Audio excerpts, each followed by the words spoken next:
In the year of 1926, a young girl by the name of MargotJeremias was born. She had a simple life as a little girl, but it all ended shortly. In 1933, Hitler rose to power with the goal of eradicating the Jewish population. My official name actually is Marguerite Jeremias, but I call myself Margot, which I was named as I was born in Germany.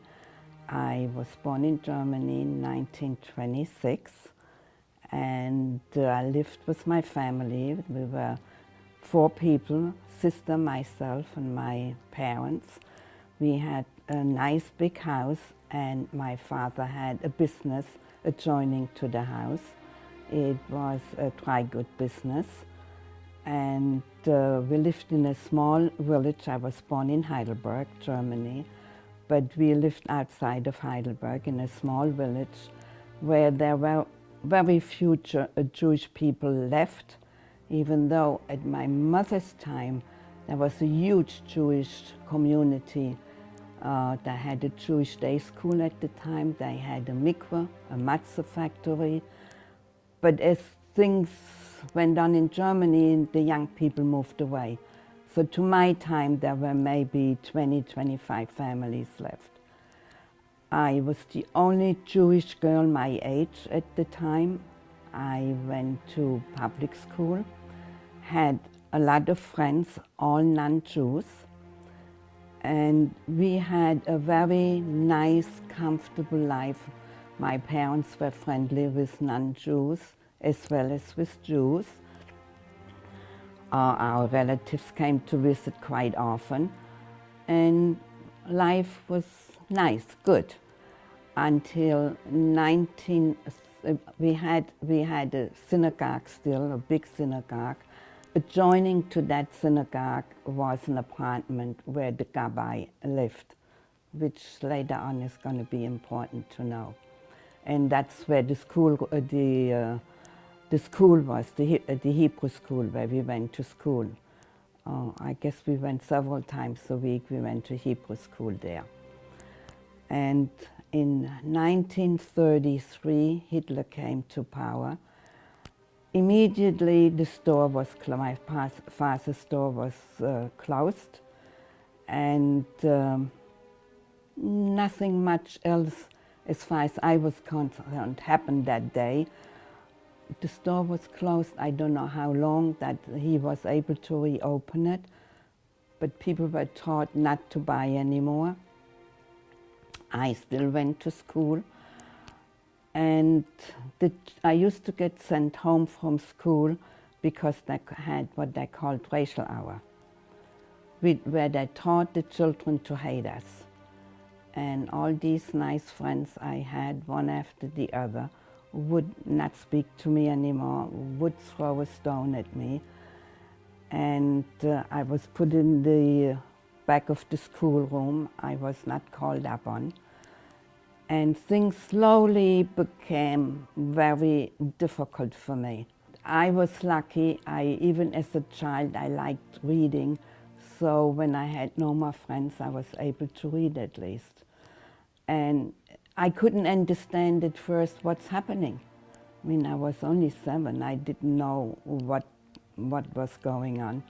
In 1937, things had gotten so bad, 1936 already, so bad in school that I no longer could go to school. And the Jewish children couldn't go to school anymore in 36 to the higher learning. So there were Jewish schools that started. In Heidelberg there was a school, and I went to Heidelberg to school, which meant I had to travel an hour by train one way, each way. At times that was difficult because there would be people who knew that I was Jewish and would not physically molest us, but mentally. So that was difficult also. Margot's family, herself, and the rest of the Jewish population was rounded up. They were forced to abandon their old lives to start a new one in the Nazi camps, where many were tormented and killed. The SR came and said you have 2 hours to pack 2 suitcases and to be at the municipal building. And you take food for 3 days. So the SS stayed in the building to make sure we did not take anything we were not allowed to take, and watched over whatever we did. Again, we didn't know what was going to happen, where we were going to go. I was always very emotional and afraid. I was sure they would kill us. We got to the municipal building and there was a bus waiting for us, with other Jewish people in already. I figured they're going to drop us in the river or something like that. But they took us to Heidelberg, where they had trains, several trains waiting, because the whole county, that whole Baden, that whole place, and Politanarian, I think it's in English, that all the Jews from that area were taken that day. And the trains were waiting for us. We did not know where we were going to go. My parents had to sign over our house, and we had property, fields and such things yet. We had to sign it all over to them. In the train, they every 5 minutes called out and said, if you have jewelry, you get killed. If you have money, you get killed. If you look out the window, you get killed. My father happened to have some money, whom he gave it to somebody else who had no money. A little bit you were allowed, I guess. And the jewelry, I made him throw it out of the train. I just was too upset to take a chance. Again, we did not know where we were taken. And then we ended up in France. I think at one time my parents maybe realized that it was, I did not know. We ended up in France, and we were taken by trucks to the camp by the name of Gurs. When entering the internment camps, their fate was sealed. Margot had to deal with struggles and hardship, for life in the camps were hard, and it got harder as days passed. The Nazis were brutal and showed little to no mercy. In the truck already we were separated. My father was separated from my mother, the men from the female. I was with my mother, but in camp I was separated from my mother as well. And I was in a children's barrack. It was very muddy. It was very uncomfortable. You lived on bunks. In the children's home, you had 1 blanket. You got 3 dirty soups basically a day as nourishment. The facilities were absolutely bad. You had a wooden structure where you had to go up, and there were holes in the middle, and that's where you relieved yourself. And outside in the main area there were cold water faucets where you could wash. And people died quite early on. And actually one day, 3 of my friends and I, we were surrounded by barbed wire. One day I went through the barbed wire to see my father, and I got away with that. And that other day, 4 of us, decided we'd go outside, and we went to the next village, Navarone. And we didn't get caught, but we got there. We didn't speak French. We didn't know which way to turn. We went right back. Well, the Germans came every day, the commandant. So we just were lucky. He didn't see us. I was in this camp for 6 months, and then we were taken again by train for 3 days to the camp by the name of Riefswald, which was actually worse. It was by the sea, was very windy. People by now already were very weak. If there was a big wind, you could see people being lifted off off the floor and carried away by the wind. My mother at that time may have been 80 pounds. The disease there was worse. People were full of lice and all these things. They guarded you more. I was with my mother in the same barrack then. I was in there again. For me as a child, I had company. And the young people got together and somehow managed to, you know, have a little something. I was there for 1 year. During that time, I was taken out to do forced labor. In the fall, we had to go and harvest grapes from 5 o'clock in the morning until 5 o'clock in the evening. But at least we would get a piece of bread there and we could eat the grapes. There was a whole bunch of us that were taken out and we were taken back in again. The war is now over, and thousands of Jewish people, including Margot's parents, were killed in the gas chambers. She was unaware of her parents' death until later on. Bodies piled up and families were destroyed. The outcome of what the Nazis did was greater than what we had thought. That's what happened. We had no idea. I mean, during all this time we were hiding. We had no clue there was an Auschwitz until I was in the children's home, and we got people from Auschwitz to come. These were Hungarian people who were still in good shape, except one boy. He was already in terror, but the rest of them, they were still in good shape when they came to Bolivia. But I survived, and then we got in touch eventually after about 9 months, and she immediately said I should come, and of course I said yes. And it took 2 years for me to get here. And then I came here, my sister was married, had 1 child, lived in a 1-bedroom apartment, and I stayed with them. And I had no anything other than, and I went to evening school to learn English. And in France, actually, when I was with this family, I took the children's primer and taught myself French to read and write. So this is how I learned French. Instead of dusting in the morning, I would go through the primers. And then here I went to evening school. And I stayed with my sister. And when I came, and not only I, when all of us came at that point, we were all told, forget what happened, we don't want to hear, don't talk about it. And this was true for me, for my sister, from anybody I met, and all the people who came at that time had the same reaction.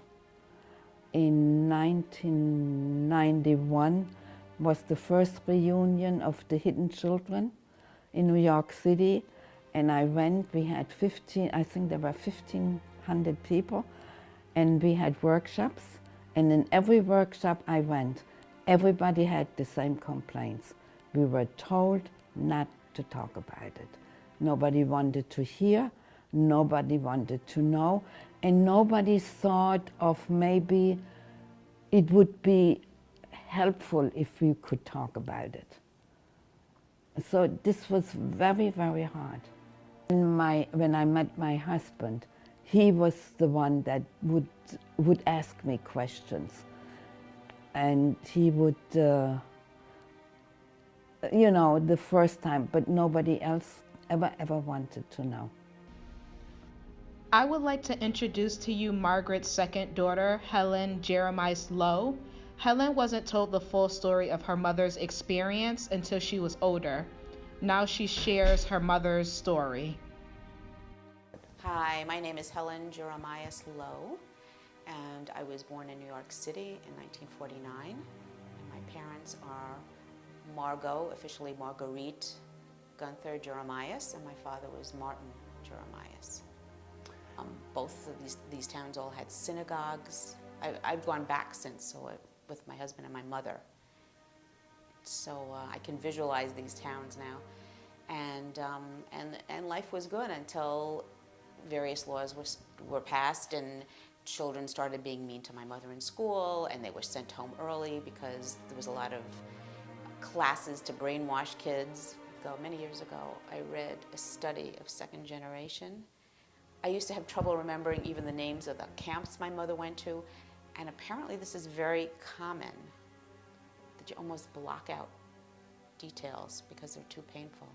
She remembers it very clearly. She remembers the sound of the destruction of the glass. Her father was arrested. I guess a lot of men were. Her mother went and spoke to somebody in a nearby town and did get him released, I think because he had fought in World War I. He was released, but it was a very scary time. And my aunt her older sister was sent to the U.S. because she was old enough to work and get an affidavit. You couldn't come unless you had somebody here who was willing to vouch for you and say they would take care of you if you couldn't find a job. So my mother wasn't old enough for that, but my aunt was. Early memories, I do remember periods when I was young having nightmares all the time, and my mother later told me that because she was having a very difficult time. You know, she went through periods where she was struggling, and I think I was older when she started really telling me things. And I heard things in bits and pieces. It was never an entire narrative, certainly at that point. I would hear bits and pieces. You know, I heard more about the good days in their childhood than about what happened during the war until I was older. As a child, Helen and her sister noticed how traumatized their mother was of her life experiences. My parents made a decision early on not to speak German to us, for example.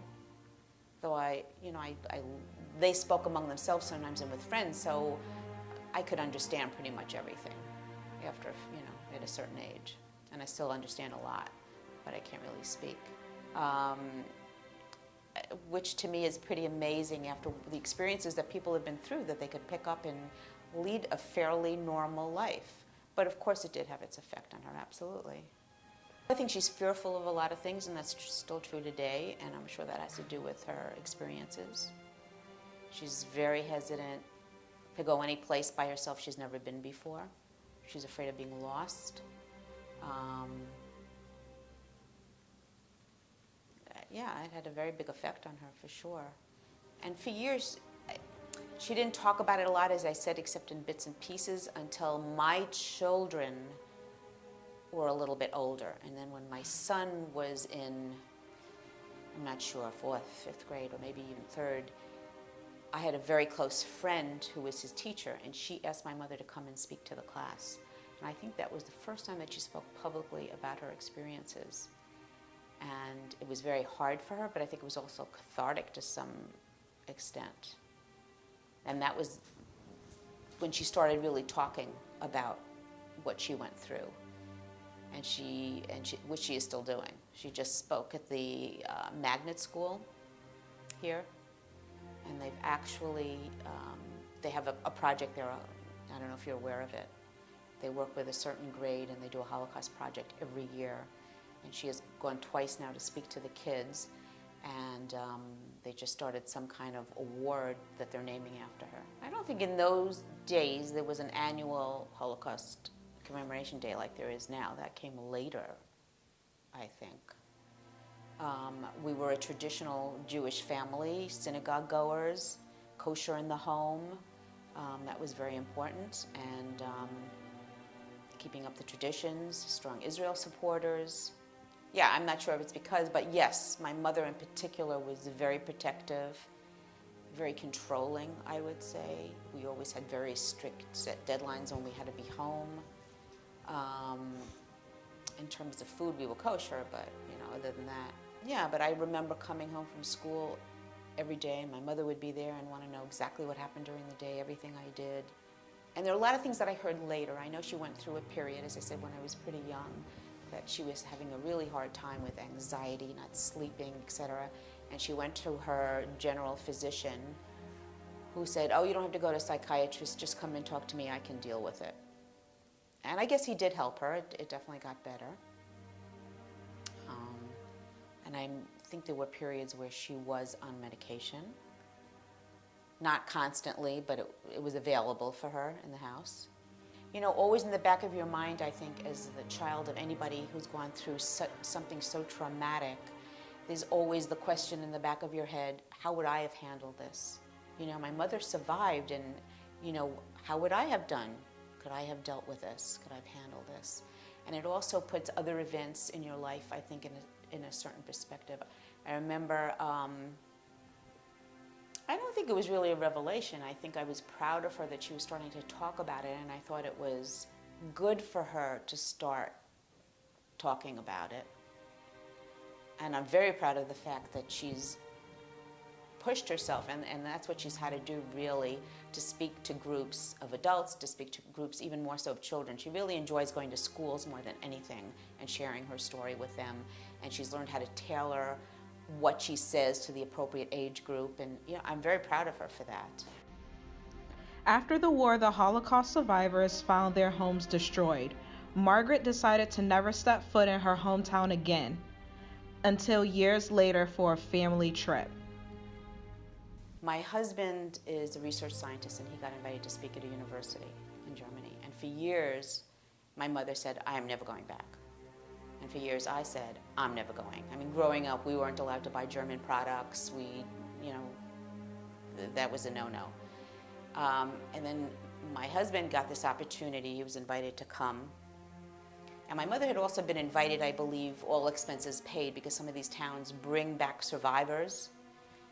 And she refused to take money from them for a trip like that and wouldn't go. And then when this came up, my husband, my Les, said, what do you think? And he is German background as well. Both his parents are also from Germany, also from small towns, and also from that same general area, interestingly. So we talked to my mom about it. And I said to Les, I'll go if my mom wants to go, because that would make it meaningful. Otherwise, I'm not interested. And of course, the most emotional town was the one that my mother came from. It's a little town called Hoffenheim, because she was there with us. And she had told us ahead of time that there were some people who probably still lived there, contemporaries of hers, who were really mean to her in school, and she had no interest in seeing them or meeting with them.